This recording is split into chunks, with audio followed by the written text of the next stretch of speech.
Hey everyone, Joe here with the Idaho Prepper channel, and today we're going to be going over a fairly extensive bug-in checklist. So I've done a bunch of pantry videos in the past, and one of the things that a lot of people, a lot of the viewers comment on is my checklist. Basically the checklist that I have for this pantry. So this is actually a pretty extensive list, and it goes beyond just what I have in my pantry. Now I'm going to give you two sources that I go to for these checklists because I don't make them myself, at least these ones that are in these plastic covers here. The first source is trueprepper.com, and that's the one that we're going to be going through today. It's the Home Survival Kit Checklist. And the other is prepperssurvive.com. And I'll tell you right now, that's probably the better checklist, place to go for checklists. It's far more extensive. They give you calorie counts, and they give you calculators on how many people in your family, stuff like that. So if you're looking for a really long, extensive checklist, especially if you have like a prepper pantry and you want one with like all the food and everything, and you can even download it to like an an Excel file and change it, do stuff like that. That's the way to go. But if you're looking just for a basic checklist to kind of get you started, I'd say definitely go to trueprepper.com. They're pretty good. Now, what you can do, like I said, is you go to those websites, you pick out the checklist because they got a lot of different checklists, stuff for food, water, medical, bug out bag, nuclear survival, everything you can think of. And so what you do is you go on, you pick the checklist you want, download it, print it out, and then what I like to do is put it in one of these plastic sleeves, and then you can get yourself like a dry erase pen and just go through and check the boxes, stuff you need, whatever don't need. And then once you fill that checklist, fulfill it, you can scrub it, start over again. So it's a really good source, both those websites, really good source for checklists. And I love this method of just kind of keeping in these plastic sleeves and then putting everything in a nice binder like this, and then I file it away. So this video is going to be, I'm going to try to keep it as short as possible, but it is going to be a little unorthodox. I'm going to kind of be jumping around, probably moving the camera around a lot. I got a lot of gear to show you. I'm not going to show you every piece of gear that's on this checklist, but it's going to come close. Let's go ahead and we'll start with number one on this home survival kit checklist, or you might want to call it a bug-in checklist. And I think this is probably, if you're new to prepping, probably the first checklist you want to put together. I would say if you're new to prepping, the first thing you want to do, get yourself an EDC kit, which is, just basically, let's see, I have it in here somewhere. This is the kit that I like to use. Fanny packs are good, but I keep my everyday carry pistol in here, my concealed carry pistol, a couple extra mags, a flashlight, a multi-tool, a pen, right in the rain pad, basic stuff like that. So this is a great little kit. Plus this one even has a ballistic panel, but I've shown everybody in this on my channel that kit so many times.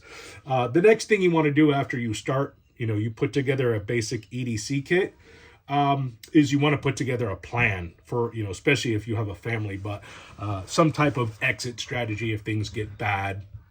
Where everybody's going to meet up. And I put together an emergency plan. And then from there, you can branch out whatever, if you want to start building a bug out bag or a get home bag, or you just want to start creating a prepper pantry and stockpiling food, whatever you want to do. But that's probably, that list of things, it's probably what I do. EDC, then a plan, and then start putting together your inventory for your bug-in strategy, which is most likely, most people, bugging out is kind of the last case scenario. Things would have to get really bad before you had to bug out. So I'd say definitely put together a bug-in plan before you put together a bug-out plan. But either way, you should definitely have both of those plans in place. Especially for those of us who live in high fire risk areas. My family and I, we're bugging out at least once every 2 to 3 years because of fire threats. We have to grab our essentials, put in the car, and get out. So in that, in that respect, we are bugging out a lot. But today, like I said, this is going to be a bug-in home survival kit checklist. So first thing, this is security and shelter. And the first thing they suggest you have is a fire extinguisher. And I do have a fire extinguisher. It is right over there. I'm not going to move the camera button, and I'm not going to take that off the wall. But I have a fire extinguisher in this pantry. I actually have one in my garage. I have one upstairs, and I keep one in my truck. So that's, very important. Reinforced doors. There's definitely like different types of locks, bolt locks that you can get if you want to have a stronger front door. Security safe. So I have that. I'm not going to show you where it is because it is hidden, but having a safe with all your documents in it, very important. Waterproof tarps, that's very important. Survival blanket for sure. The blankets, since we are talking blankets here, best survival blanket, in my opinion, is just a basic wool blanket. And, there's ways you can wrap yourself in these to basically create almost like a mummy bag, but these will keep you warm, and they're very inexpensive. They even keep you warm when they get wet. So having a nice wool blanket, very important, especially if you plan on having a lot of people maybe coming to your house in the case of an emergency and you need to give a bunch of people blankets. Wool blankets is the best way to go. Sleeping bag, bivy. I got lots of those. Everybody in my family has them, and I keep them in a nice tote. So everything's organized. That's another important thing. Make sure, when you're doing this, obviously if you're putting together a survival kit or a survival home list, you're probably pretty organized, but staying organized is key because if something happens, you're going to be stressed. Everybody's going to be frantic. So you don't want stuff scattered about. You want to be able to, know where everything is. Everything's there when you need it. So you can move quickly, not have to be putting a lot of thought into looking for stuff. Next thing here is a generator, generator fuel, solar setup. So I have a lot of generators. I actually just got a new generator. I'll show you real quick here. I'm going to move the camera. But that right there is the EcoFlow Delta Pro. It's kind of a long-winded one. Ultra whole home backup power system. So it has a minimum of 7,200 watts. So just that inverter with the battery down below, that's 7,200 watts right there. And then you can stack batteries and get a whopping 21.6 thousand watts out of that generator. So more than enough to run the average American home. This generator also has Storm Watch on it. It's like some type of AI generated system, like an app, to where if you have this generator like at a bug out cabin, and it's always checking the weather. So if it anticipates there's a storm coming, it will automatically turn on and top off the power to, kind of prepare you for that storm. So these generators, especially with EcoFlow, they are the leading name when it comes to solar generators and home backup power systems. Man, like the technology is like hard to overstate, but this is a great home generator. It is heavy as sin. It took me and my wife both to stack this battery on the rolling little dolly there. But very, very heavy. But that thing, this as it stands cannot power my home. You also need a panel for it if you want it to power your home, which I don't have. I just have what you're looking at there. But yeah, if you want to get one of those, I'll leave a link in the description. But in all honesty, that generator is just a little out of my league. For our house, we actually have a pretty big power draw. I would need like all the batteries for that to run my house. Plus I would need a lot of solar panels. So for me, a solar, generator like that doesn't make a lot of sense. Plus it's a ton of money. These things are expensive. So if you have the budget, you know, I would say go with it. If I had the money, I would be buying them. I only have it because EcoFlow sends them to me and they're hard to resist because it's one of the really only ways I get paid from this channel is to kind of shill products from time to time. But I do tend to just stick with, you know, the products that I know I can trust. They're good products. And, you know, definitely I will say have a solar generator. I mean, I have another EcoFlow upstairs that we use all the time. When the power goes out, I bring it upstairs and it, you know, it runs a lot of our basic stuff, because sometimes it is hard to set up our gas generator. So, but the best part of having a solar generator is how quiet it is. Because, you know, for those of you who know, who like gas generators, they're just so loud. And if you're in any type of, you know, civil unrest type situation where there's been like an EMP and everybody's out of power, or now people are getting desperate, the last thing you want to do is have a loud, noisy generator going and drawing attention to yourself. So start this puppy up. No,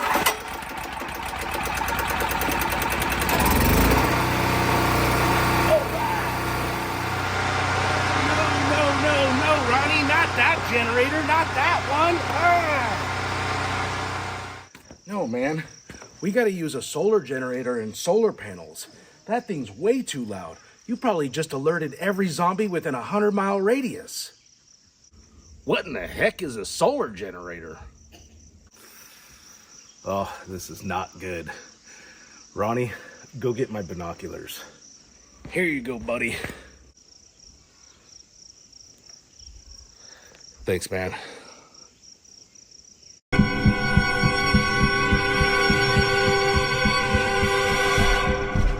My God. It's worse than I thought. Ronnie, go get the guns. Actually, second thought, I'll get them. That's where, in my opinion, having a solar generator just, you know, just doesn't, you know, blows the competition out of the water. All right, so moving on, construction supplies. So all my construction supplies are in my garage. I have a ton of construction supplies. I did a whole video on my prepper's workshop, but I actually have 2 garages on this property and pretty much have every tool that you can think of. So lots of construction supplies. I also have, you know, when I see this, obviously most people are thinking tools, but I also think plywood. That's a huge thing that a lot of people don't think about.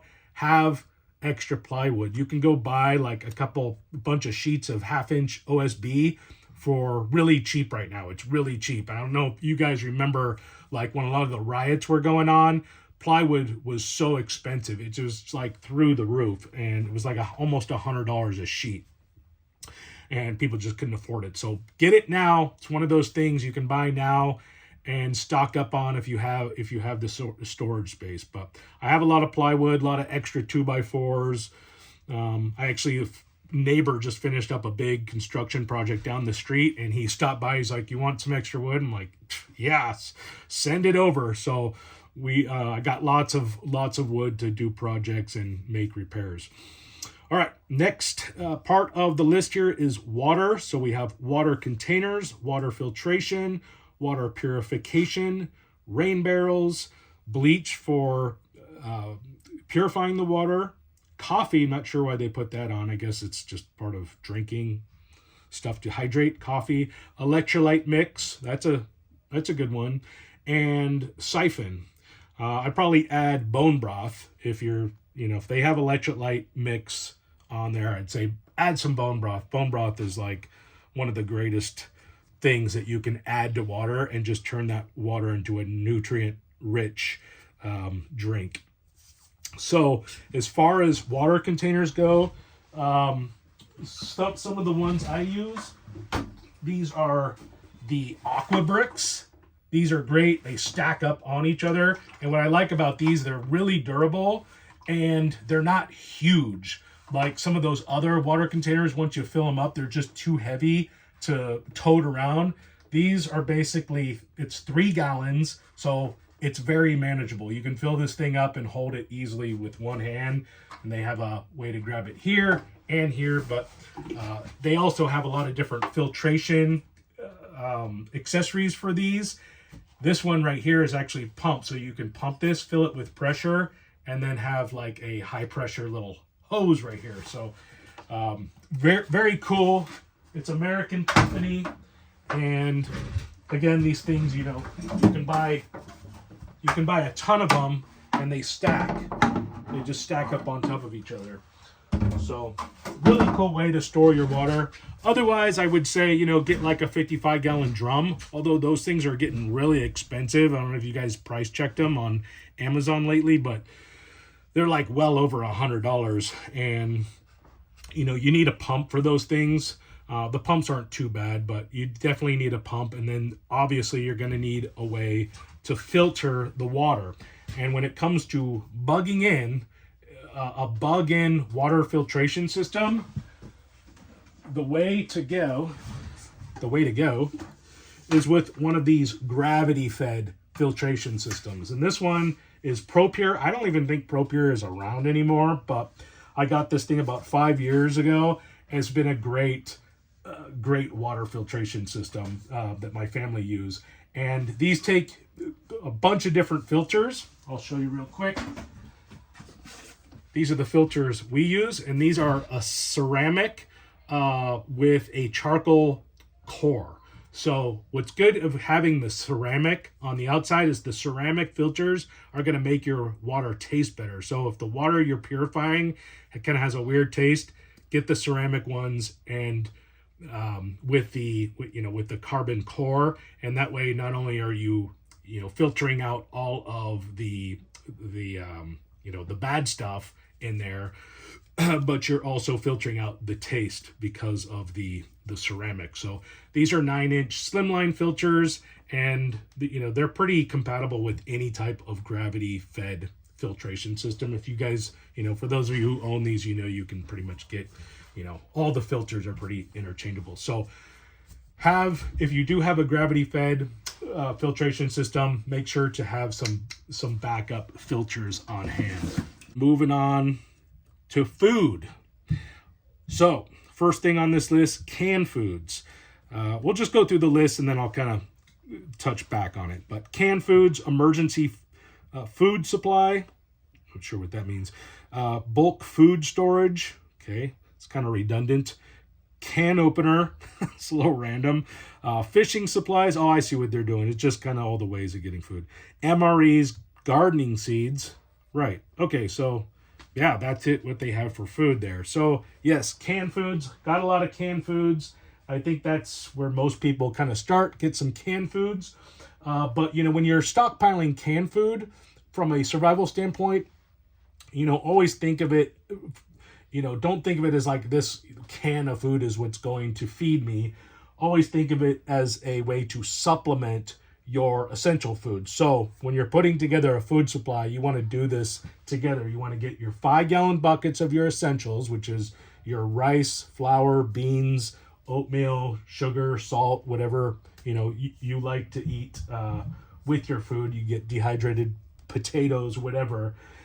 Put that in Mylar bags with an oxygen absorber, and then buy your canned food as a way to supplement that stuff. So you get a bowl of rice and then put some canned food, with that, you have yourself a meal as opposed to just, surviving right off the whole can. But it's a good way to kind of spread out your food supply. 1 can of food, put a little bit in each bowl of rice, can feed a whole family. Now, emergency food, I guess what they're saying there is like freeze-dried food. I do have a lot of freeze-dried food. I bought it when it was cheap. I probably wouldn't buy it now. It's just gotten so ridiculously expensive.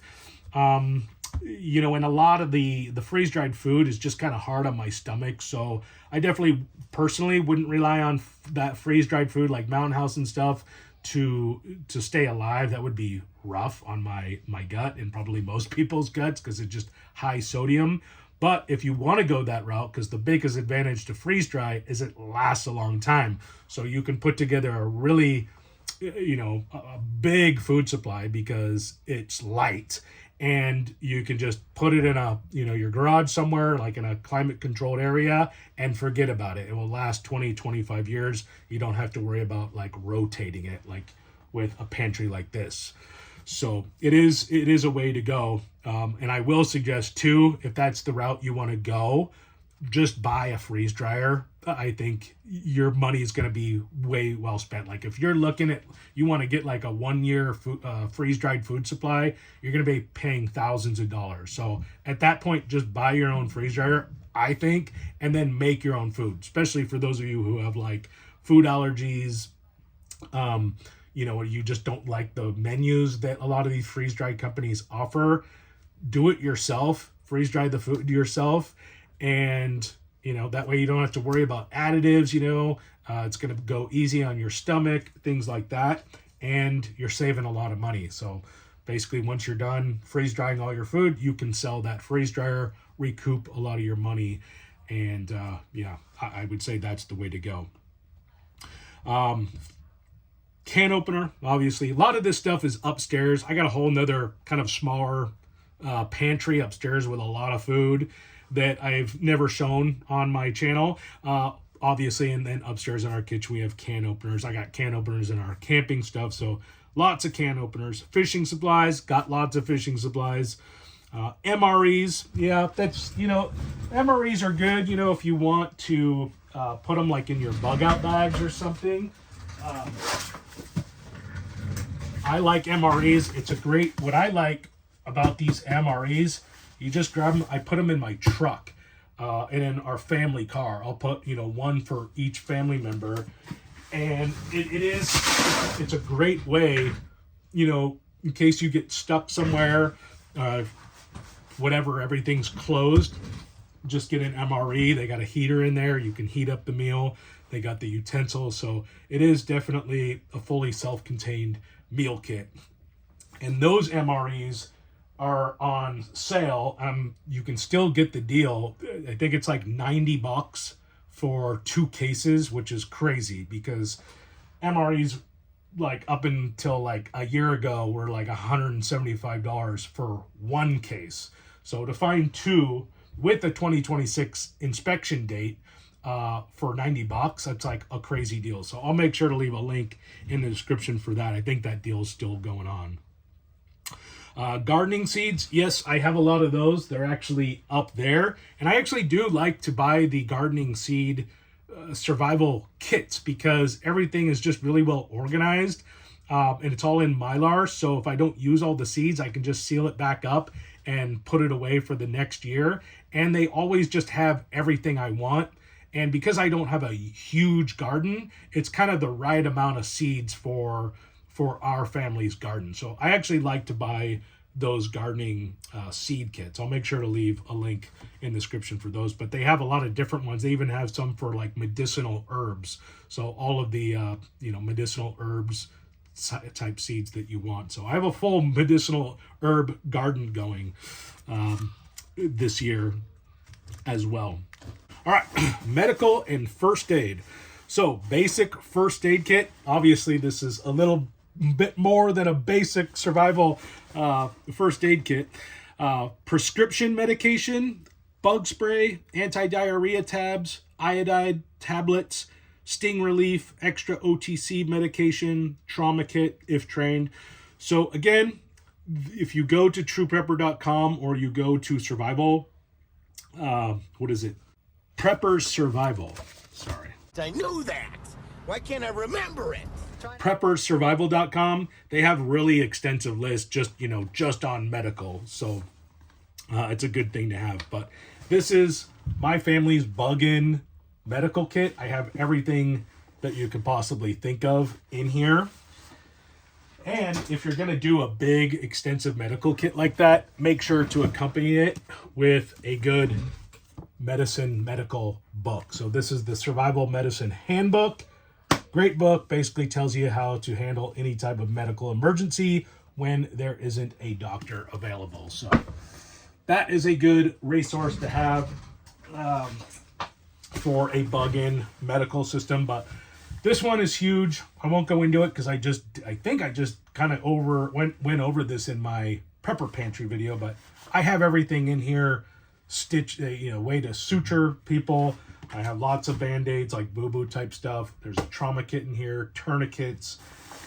I got, this is an oxygen meter. I forget what they call these, but it tests your oxygen and your heart rate. I got a blood pressure machine in there as well. Sorry, I don't know the terminology for all this stuff, but that is a very extensive first aid kit. As far as the medicines and medications, I mean, that's up to you. It depends on what you guys want to stock up on. So sting relief, I have a lot of that because in the summer we have a ton of hornets, and me and my kids are always getting stung, and me and one of my other kids is allergic, so we have to have a sting remedy that cleans it really quick. Otherwise, whatever gets swollen will get really, really swollen. Whatever gets stung gets really swollen. Now, as far as meds go, you can get a Jace medical kit, and this is basically a full backup supply of antibiotics. Although I will say, if you're going to get one of these kits, and I think I mentioned this in my last video, just remember, this is not for self-diagnosing and self-treating. These kits, the idea with these kits is if you have something going on, you go to your doctor tells you what's happening, he prescribes you an antibiotic, and if for some reason there's something going on with our supply chain and you can't get access to the antibiotic that you need, that you've been prescribed, then you have these backup antibiotics. But you got to be careful with these kits. I had a kind of a real big scare with antibiotics not too long ago, but if you don't know what you're doing, you can injure yourself bad with antibiotics or worse. So be careful, but these are good to have for sure, because these are life-saving drugs. And, unfortunately, in our country, in America, we're in a situation where all of our medications, even our antibiotics, are all outsourced. So if there was any type of war or something, these things could easily, the supply chain issue on these could easily be affected, and you would lose access to antibiotics and other life-saving drugs really quick. So people don't realize how vulnerable we are in that standpoint. So that's a good kit to have. Trauma kit. It's kind of the last thing on here. The trauma kit that I like is by Refuge Medical. So this has pretty much everything you need to stop bleeding, handle any type of trauma like a stab wound or a gunshot wound, things like this. And what I like about this kit is you can wear this in a multitude of ways. It's got D-rings so you can clip it to your backpack. It's got this nice shoulder strap. You can wear it around your shoulder and then snap it around your waist. But really well designed, well thought out kit. So I'll make sure to leave links in the description for all this stuff along with discount codes where available. Weather radio. Now let's see. Did I bring a weather radio? I do have two in here, believe it or not. I have it on this Baofeng UV5R, and then I have it on this Baofeng GMRS radio. There are AM, FM radios. Well, actually, there's just FM radios on here. But there's also the weather NOAA frequency on both of these radios. So we'll be getting into those radios in a minute, but I do also have a shortwave radio. It's just not in here. I think it's in my garage at the moment, but definitely having a good radio, and some backup batteries, obviously, is important. Next thing is a flashlight. Definitely have yourself a good flashlight. These were by Woobin. These are the L50s. I bought the really cheap, very good rechargeable flashlights. I love these flashlights. I bought one for everybody in my family and an extended family, but extremely bright and comfortable in the hand. But got plenty of flashlights. And the other thing, I think this is important, if you're going to have, when it comes to light, and these are getting kind of hard to find, but this is what I get when the power goes out. This is the first light I grab, and it is basically, I think how they were advertising it was as a work light, but I just use this as an emergency light. You can just carry it around. It's rechargeable. It's super bright. And these little lights on the side pop off, and they can basically be used as little, handheld flashlights. So this is a great light. I wish Costco would start selling these again. But there are some on Amazon that are pretty close or similar to these. But yeah, have light like that. And the other thing I'd have, sorry, I told you this video is going to be a little unorthodox. Oil lamps. This is a great source of light. I love these things. They just make for a good, give like a good ambiance. You can set these up when the power's out and it's dark, it's raining out, and you have an oil lamp going on your kitchen table. This is great. Keeps everybody calm, a lot better than like some LED white light, blazing. So love to have these oil lamps, and really easy to use. You just got to have oil for them, lamp oil, and then plenty of wicks. But they're really cheap. You can get those lamps for like, I don't know, under 20 bucks. All right, headlamp. I guess that's part of the deal. Yeah, get yourself plenty of headlamps. This is a Pelican headlamp, but these are great, especially if you're moving around. You got a bunch of stuff going on. Definitely have headlamps for you and everybody in your family or on your team. Cell phone charger, obviously, that's important. I have lots of chargers, and then I try not to throw all my chargers away. I keep all of my chargers. I know there's somewhere in here because I just did a video on it, but I keep all of my charging equipment in a big box, so if we lose one or one breaks, I always have backup chargers. But that is important because you got to make sure that your phone and your electrical devices are always charged. Candles, that's good. Batteries, definitely want batteries. And my battery supply is still a little weak.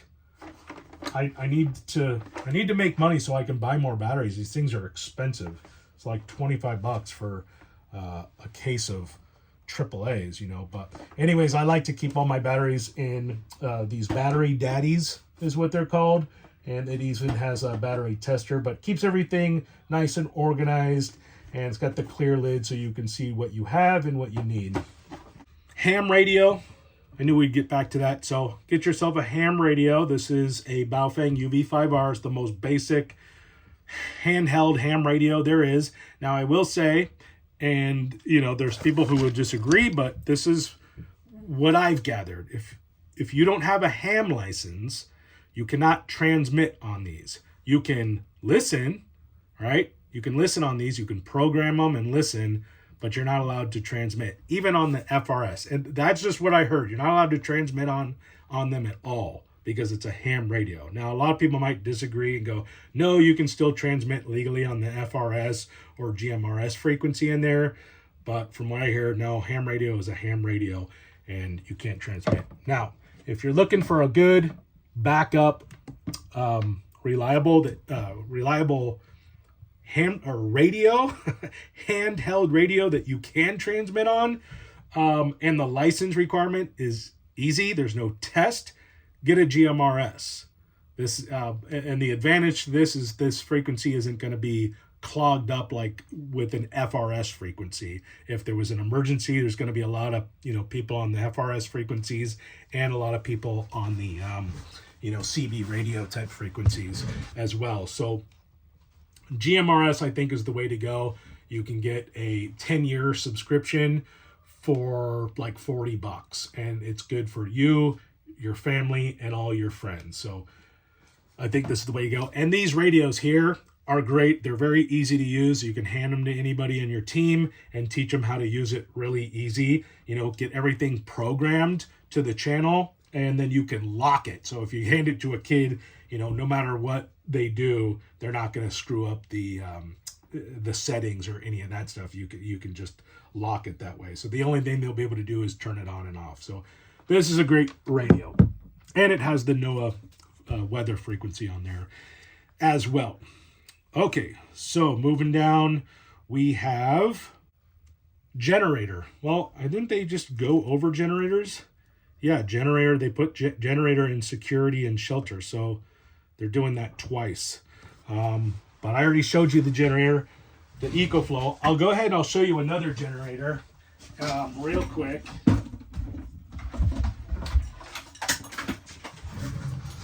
And this is the little solar power station that I like to use when I go camping.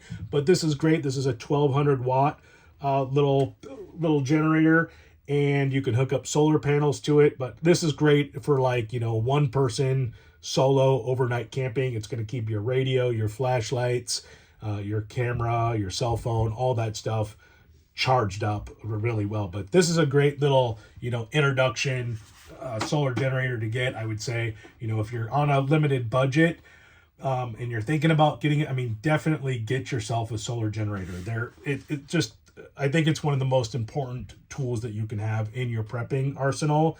But these are great little generators, and you can get them for pretty cheap. I can't remember the price, but you can get one like this for pretty cheap. And I know Costco always runs deals on, like, the Jackeries. You can get like a whole, you know, 1200 watt generator, or like a 2500 watt generator with solar panels for really for a really good deal. So keep an eye out for that. Yeah, generators, power station, solar panels.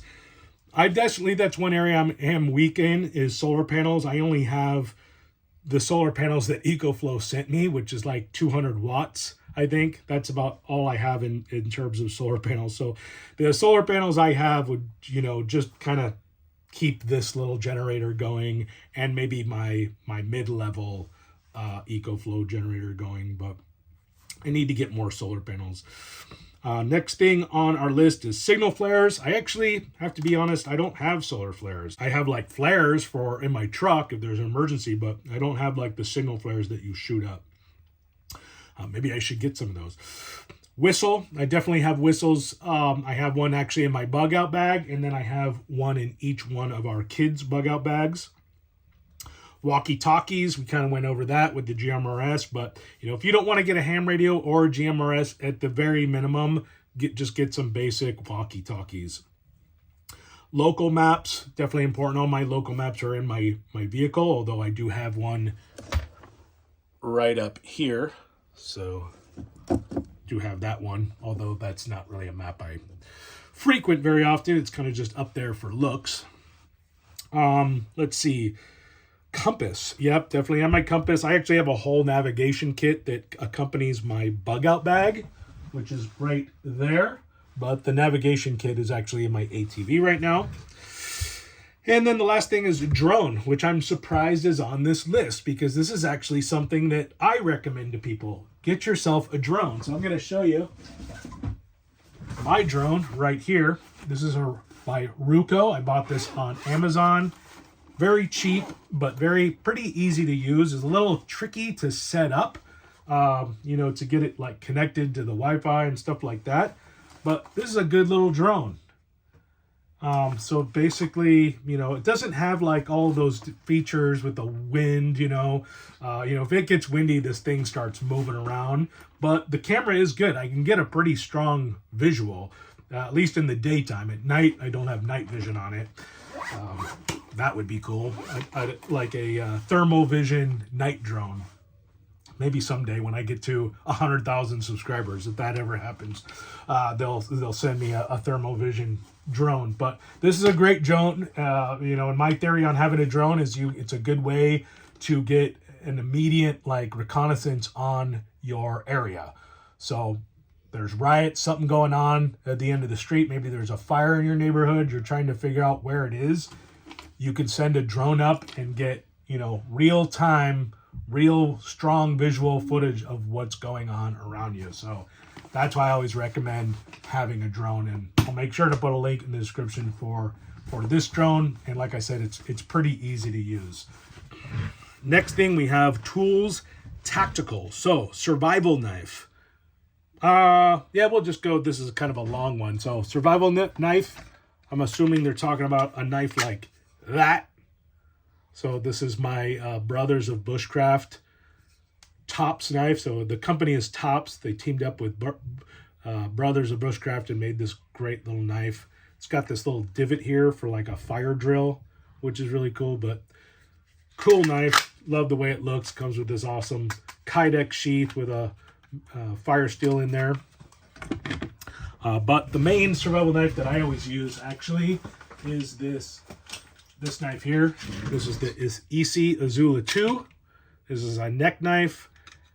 It can also just be, has a clip here so you can put it on your belt or maybe even on your boot. But I love this knife.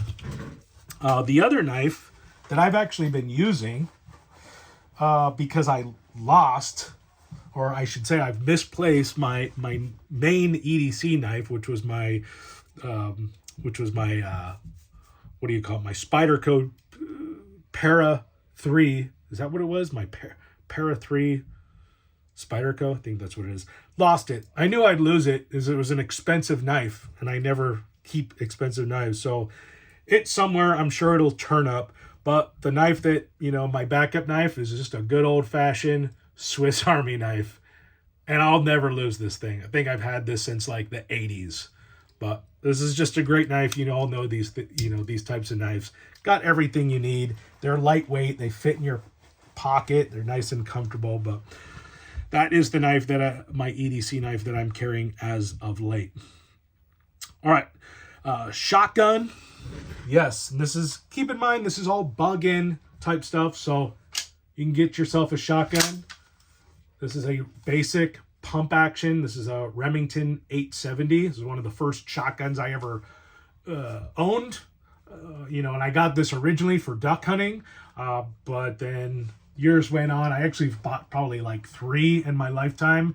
And this one, I just kind of modified the barrel there and kind of turned it into like a home security kind of tactical shotgun. But I would say, if you're going to get one firearm, especially from a home self-defense, I'd say definitely have a pump action shotgun, especially if you're not like, super trained, with firearms, although I say definitely get training. But if, you're just looking for something that's gonna, be effective, it's got a nice spread, as they say. But if you want something that's real basic to use, easy to use, it's very effective in deterring criminals and invaders in your home. Definitely, I would say the best would be a 12-gauge pump action shotgun. Now, if you want to get into a handgun, because I know there's some gun people that say handgun is the way to go, and I do. I carry, obviously, when I'm out and about. And obviously, I can't carry a 12-gauge pump-action shotgun wherever I go. Actually, in Idaho, I probably could, but it'd be a little uncomfortable. But if I just want to have a means of defense on me at all times and keep it concealed, I just have a basic semi-automatic handgun. This one is actually the one I always bring camping, but this is my HK USP 40. I've had this gun for a very long time, but love this pistol. It's just been very hard to find a holster, like a reliable holster. I've probably gone through like 3 holsters on this thing, and even this thing's failing. Look, the screws just fell out, and it's already been cracked. So I have epoxy going in there, but that is a a viable means of home defense. But you just definitely, if you're going to have a handgun, you definitely want to be very well trained, know what you're doing. And if it's for home defense, you're definitely going to want to have a light on it as well. Okay, and I should probably put a light on this 12 gauge. I've been thinking about, because they have, Streamlight makes a pump light, so it takes the place of the pump portion of the shotgun, and it has a light on it. But that thing's expensive, out of my price range, so I might just put like a regular optic on that one of these days. Let's see. Ammunition. Okay, I got to move some things around, but definitely, and I've stated this, I would say people often ask, like, what's the bare minimum amount of ammunition that you should have? Bare minimum, I'd say 1,000 rounds per firearm. And I mean that in a sense, like, that should be your backup supply, like the stuff that you don't touch. That's your backup. You have 1,000 rounds per firearm, bare minimum. And that's not what you train with. That's not what you plank with or anything like that. A good way to carry all that ammo is in one of these crates, and this is made by MTM is the manufacturer. But these are great. They are plastic. A lot of guys don't like the plastic. They want to go with the old school military cans, which, you know, I get. But these are a lot cheaper, and they come with this nice case, and you can keep them all nice and organized. All right, moving on. Paracord. Yes, paracord's important. I got it in my bug out bag and my get home bag. This is my get home bag, by the way. Duct tape, definitely important. Don't have any in here. Tool collection. So basic toolkit, maybe that's what they're talking about. Those are handy. If at all, if you don't have like, you know, a lot of tools, you don't have a garage or space for a lot of tools, definitely get yourself a basic toolkit, you know, hammer, screwdriver, pliers, that kind of thing. Spare keys. Interesting. I just had my spare keys. Oh, those are my main keys. Oh yeah, my spare keys are hanging outside where I keep them. So definitely keep spare keys. Spare keys, sewing kit. That's important. I have one in my bug out bag. Garbage bags. That's very important. I just bought a whole nother case of garbage bags, which I keep outside. But yeah, if we're ever in any type of grid down situation, you need a way to dispose properly of your garbage. You know, you don't want to just lingering around. You want to get that stuff nicely sealed up and contained so flies aren't getting into it, you know, and spreading all kinds of diseases. Handgun, if trained, we already went over that. Baseball bat. Okay, so these are kind of like melee type defensive tools. So hand-to-hand type stuff. Baseball bat. If you're in an area, you're there, you know, you're not allowed to own firearms, then, you know, you are relying on baseball bats with nails or something coming out of it. I don't know how you do it, but that would be rough. But sharpener. Yeah, I do. I think I have a sharpener in here. It's probably, I use it all the time. Yes. Very important. This is just a honing thing, but I use this all the time to hone my knives with. But have yourself some good knife sharpeners. Gun cleaning kit, very important. I have lots of gun cleaning kits. Let's see. And if you're going to have one gun cleaning kit, get one that covers all of the firearms that you own. This is one by CV Life, and basically everything in this kit I can clean and maintain every single one of my firearms. Rifle, very important. I do have a rifle. It's in that cabinet. I have a bolt action rifle, and then I have a basic AR-15 platform like this, and this is by Yankee Hill. I built this whole thing myself a very long time ago. So Yankee Hill upper receiver and barrel and Magpul stock, Magpul handle, and then this is a I don't want to say cheap scope, although it was very affordable, but this is actually a good optic for the price. But this is from CV Life. It's a very, very accurate, very well designed, well built, quality scope for the money. So that is what I have on this firearm. So tree saw, interesting. That's on the list. Tree saw. So I have a lot of different saws, but the saw that I've been working with lately, I got this on Amazon. You won't believe it, for $40. This has been a great saw. I've been using it for like over a month. And it's like I've cut some pretty good sized logs, like good 8-9 inch size logs with this little 8-inch blade here. But this thing's great. And what I love about it, not only is it really affordable, but this saw actually came with a pole, so I can go up into my apple trees and do pruning. Or I can take the pole off and then just use it like this. Came with 2 extra batteries. Yeah, everything. So this saw, 2 extra batteries, plus the pole saw for like a little over $45. Just crazy. And it's been running really well. And it even takes blade oil. So this is just a great saw. Because I was looking at the Milwaukees. because I have a Makita. It kind of looks like a Makita. And this actually takes the Makita battery, believe it or not. I was shocked because that's what I use as Makita tools, and my Makita batteries actually worked with this and will power this saw. But this is a great saw, really lightweight. I keep it in my ATV, and this is like just a must-have. I got to do a full review on this saw. It definitely needs to happen. And I can charge these batteries from my solar power. But this is just great. I can maintain my bug out property. And like I said, if I'm on an ATV trail and there's a down tree, I pull this out. And then also, this is just a really good way to process firewood. You can do it quietly and a lot more efficiently. You're not exhausting all of your energy and calories on chopping wood by hand or cutting wood by hand. So for anybody who knows like how exhausting that is to cut wood when you're camping by hand with a handsaw, trust me, $40, you get one of these and you'll be thankful. So make sure to leave a link in the description for that saw. But that's like one of the greatest tools I've gotten this year, I would say.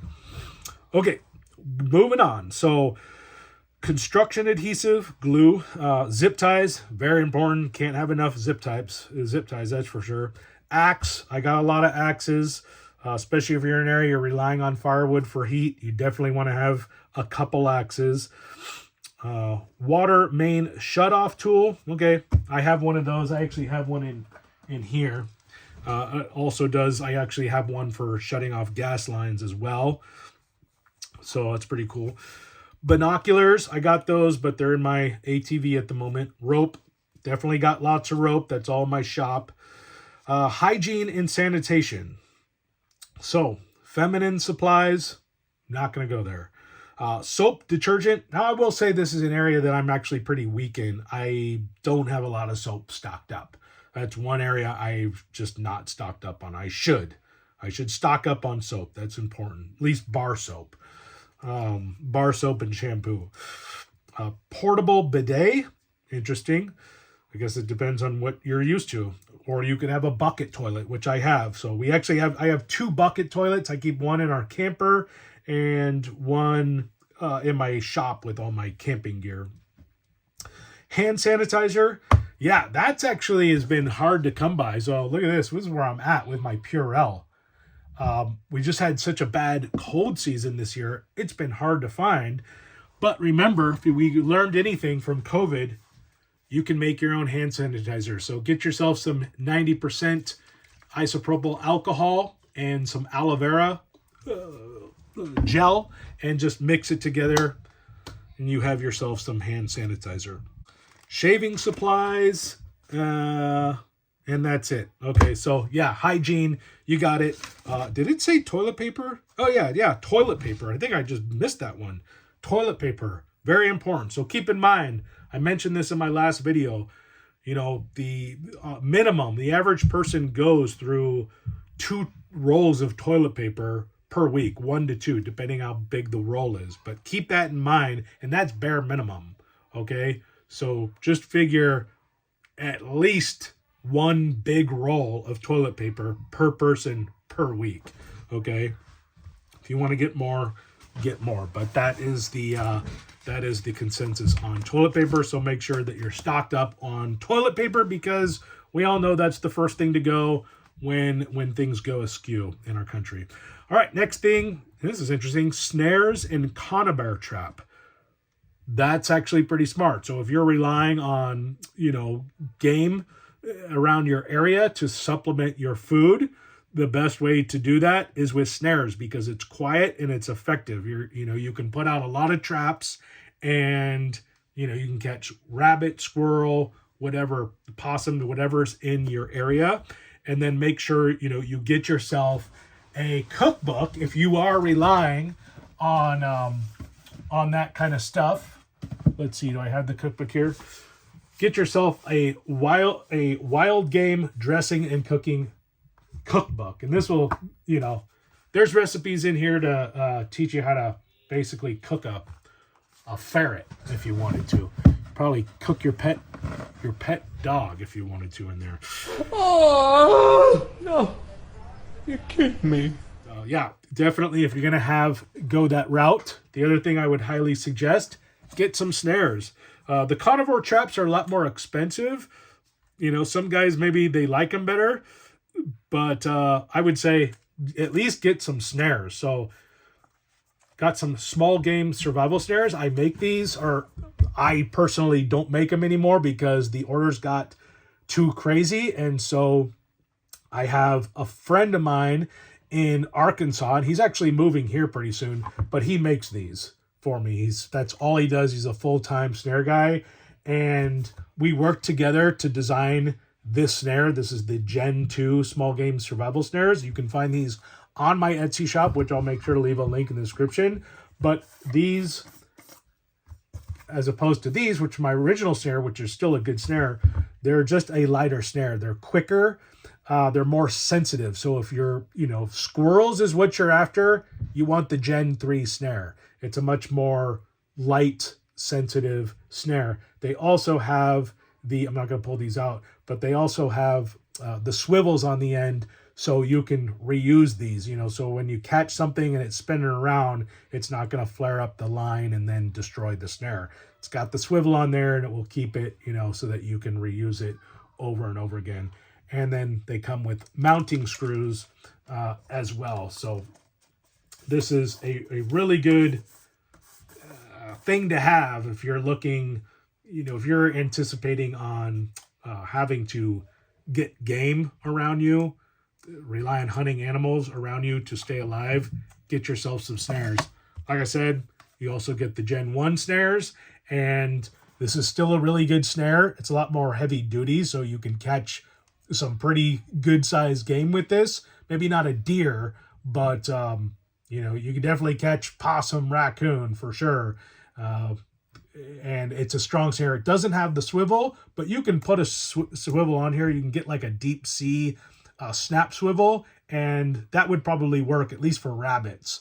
But that is an option. I should do a video on how to set these up. I did kind of a brief feature in a video I did a long time ago, but I should really just do a dedicated video on how to set these up. But it's a very good thing to have in your survival plan. Moving on, lighter. Yes, definitely got to have lighters. I keep a lighter on me at all times. There's probably always a lighter within like 10 feet of me at all times, but I try to keep one on me, and I don't even smoke. But it's important to have one on you. Good way to start a fire. Ferro rod, I got them pretty much everywhere in my survival kits.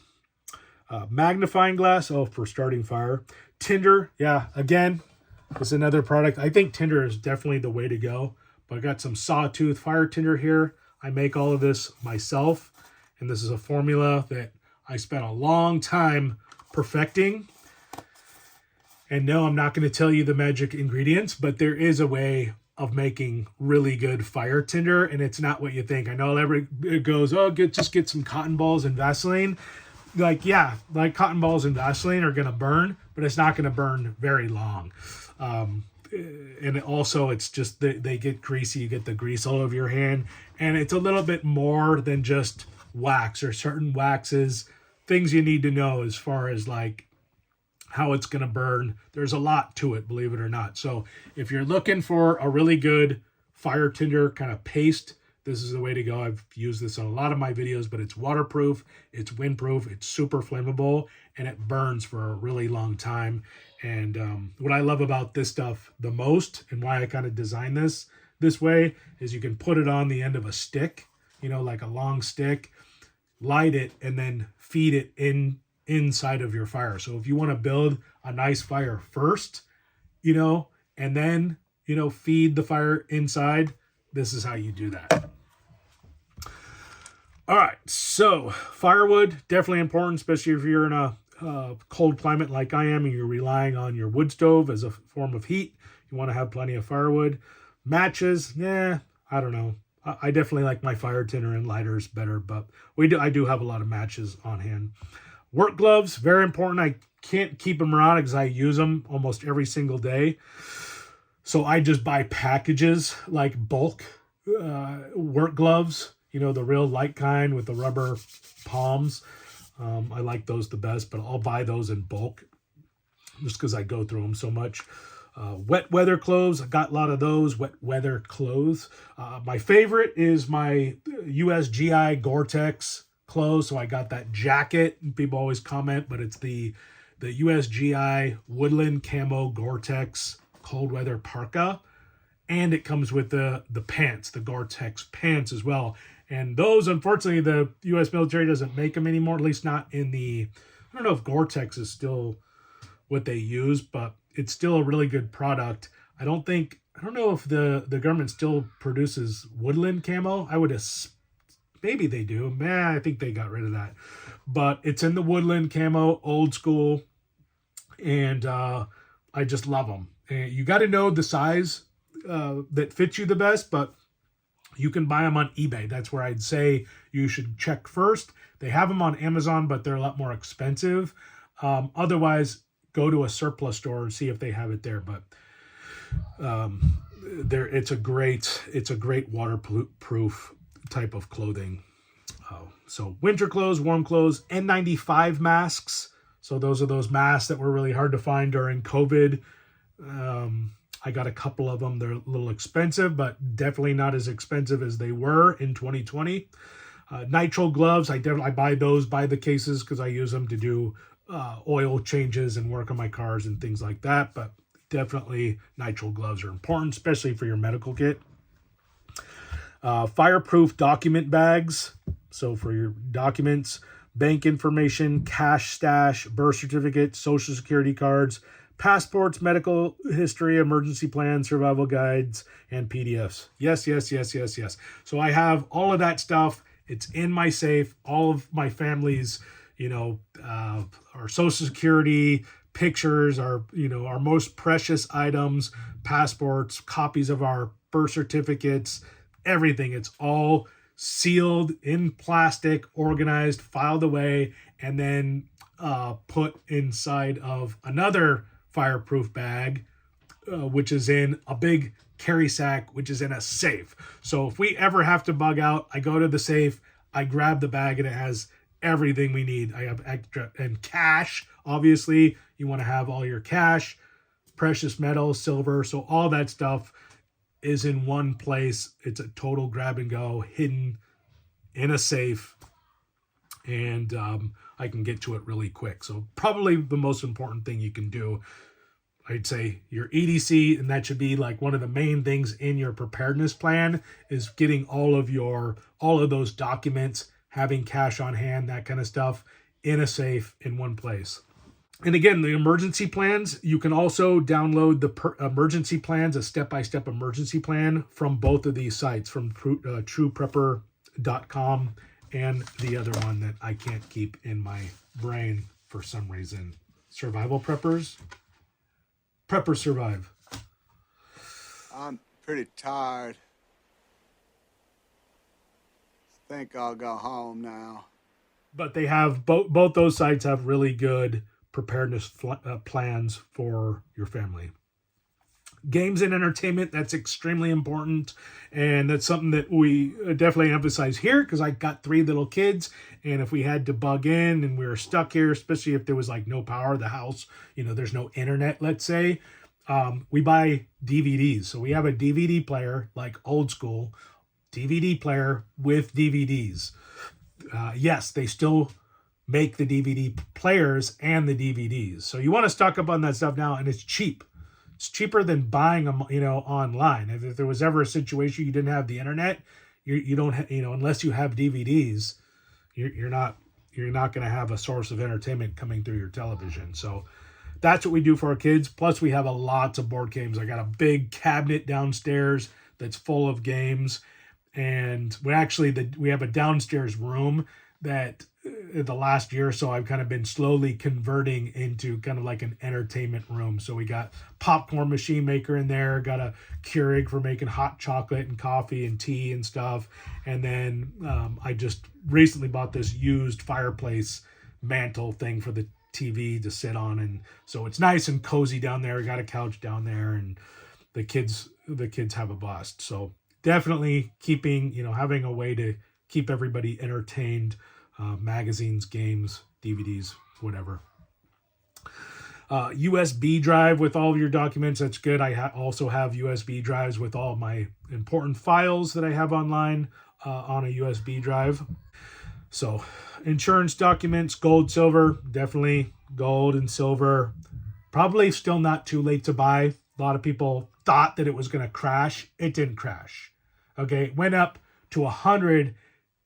It went from 30, okay, to 120, whatever it went up to.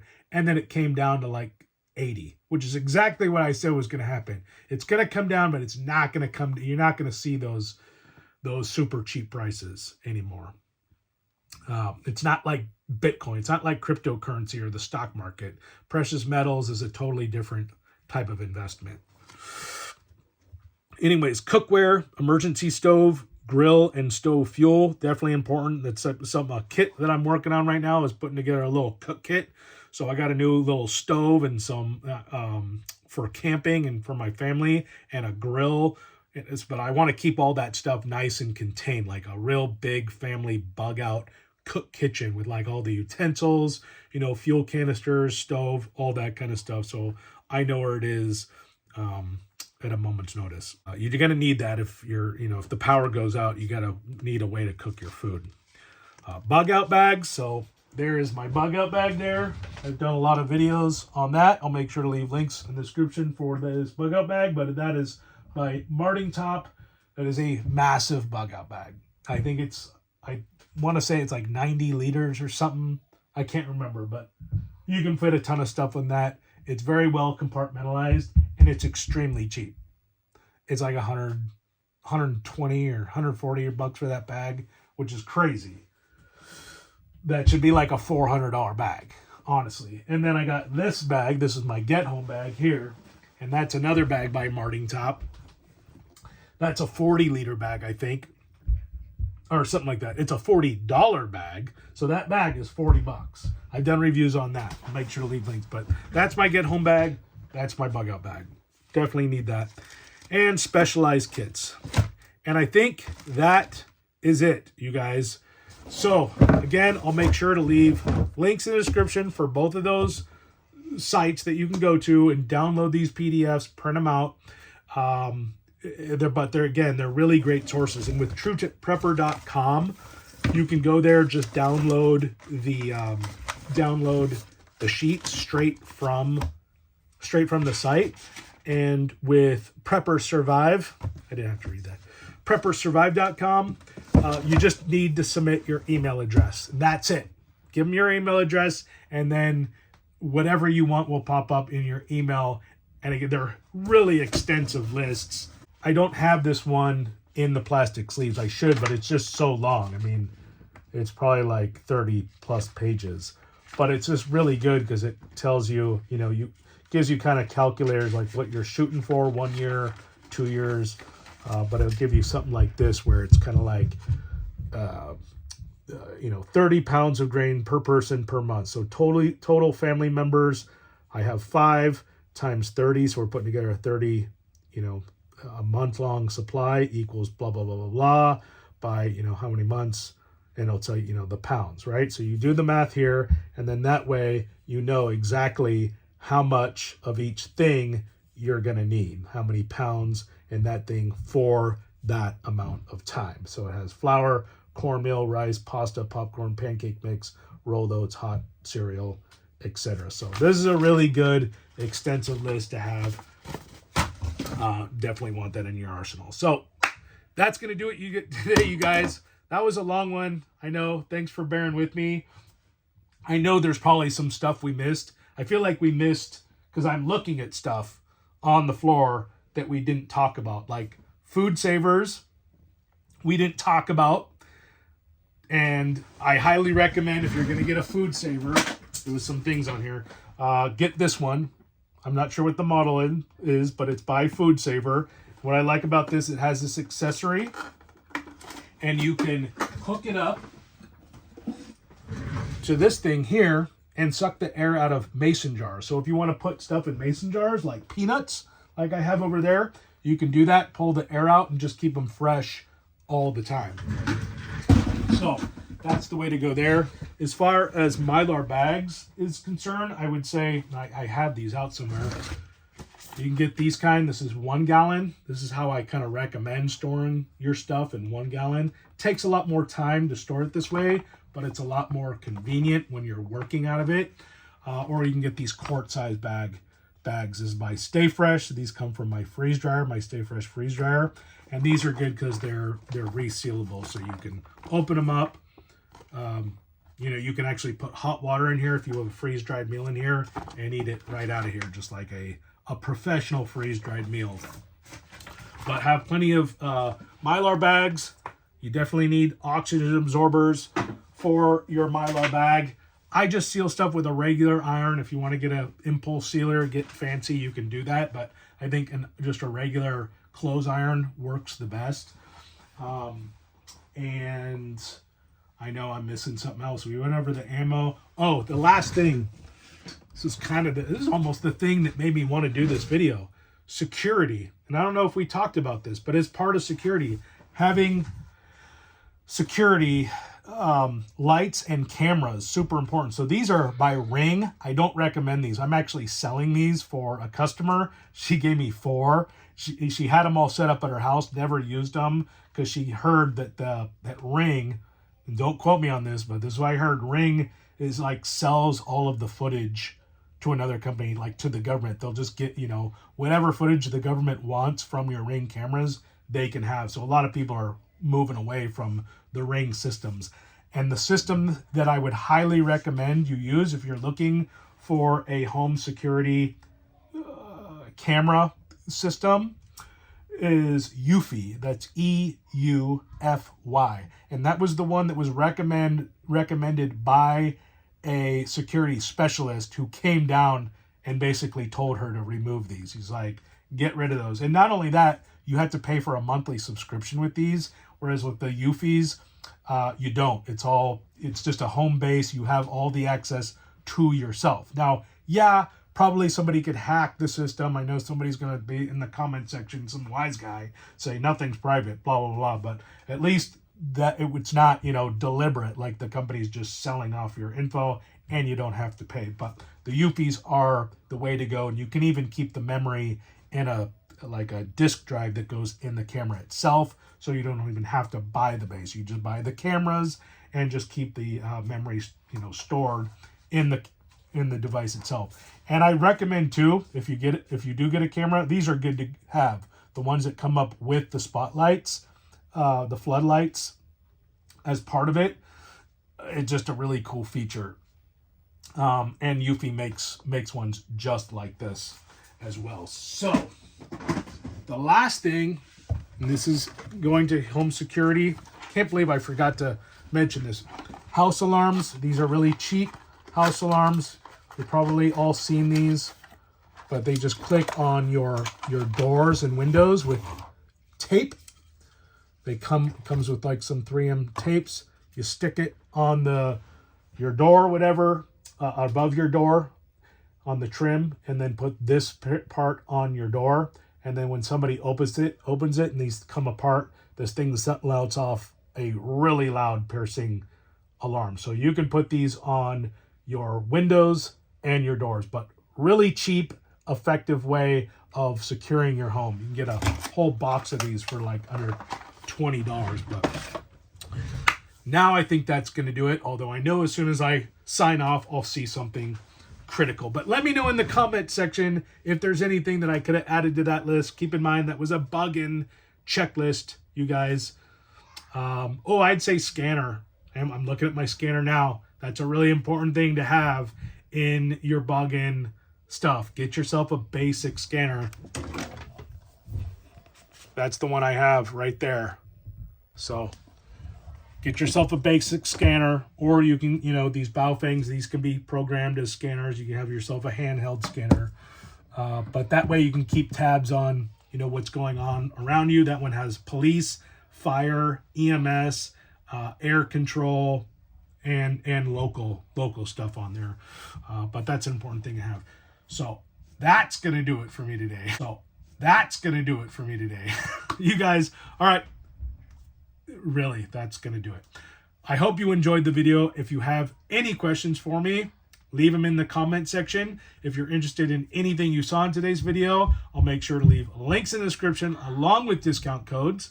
And if you haven't done so already, please make sure to hit that thumbs up button and subscribe to my channel. And if you really want to support the channel, you'll hit the thumbs up button and what do they call it? When you, I forget. It's a new feature that YouTube has, hype the video. You can hype the video, shows a lot of support. You subscribed. And if you want to see more videos like this in the future, go ahead and hit that notification bell. So, with that said, until the next time, stay prepared. I knew there was something I was going to forget. Gas masks. How could I forget gas masks?